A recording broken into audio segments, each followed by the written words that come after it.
புதுக்கோட்டையில் உள்ள ஆஞ்சநேயர் கோவிலில் 13ஆம் ஆண்டு கல்வி சங்கல்ப விசேஷ பூஜை நடைபெற்றது.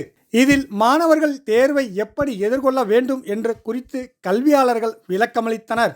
புதுக்கோட்டையில் இந்து சமய அறநிலைத்துறைக்குட்பட்ட தெற்கு 4ஆம் வீதியில் உள்ள ஆஞ்சநேயர் கோவிலில் 13வது ஆண்டாக ஹனுமன் திருச்சபை சார்பாக 10, 11, 12 பொதுத்தேர்வு எழுதும் மாணவ மாணவியருக்கு கல்வி சங்கல்ப பூஜை நடைபெற்றது.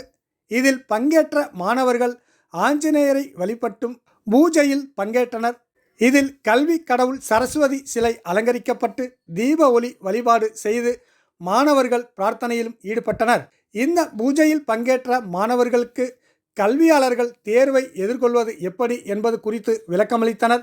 இதனைத் தொடர்ந்து மாணவர்களுக்கு அனுமன் திருச்சபை சார்பாக எழுது பொருட்கள் பரிசாக வழங்கப்பட்டு வாழ்த்துக்களையும் தெரிவித்தனர். அந்த எக்ஸாம் பயம் இருக்கிற மாதிரி இருக்கும், பயப்படவே வேண்டாம். எல்லாமே இப்ப படிச்சது எல்லாமே என்ன இருக்கு அப்படிங்கிறது தெரியாம இருக்கும். கொஸ்டின் பேப்பரா என்ன இருக்கு ஏது இருக்கு அப்படின்னு சொல்லிட்டு பதட்டத்தோட என்ன பண்ணவே தேவையில்லை, பார்க்க தேவையில்லை. ஓகே, சோ ஒரு நிமிஷம் அதை வாங்கி எப்படி இருந்தாலும் உங்களுக்கு தெரியும் 1 word கொஸ்டின்ஸ் இருக்கும், 2 mark கொஸ்டின் இருக்கும், 5 mark கொஸ்டின் இருக்கும், 10 mark கொஸ்டின் இருக்கும். எல்லாமே நம்ம படிச்சதுதான் இதுல வந்திருக்கும் அப்படிங்கிற ஒரு நினைப்போட மெதுவா ஒரு ஐட்டமா எடுத்து நீங்க பாருங்க.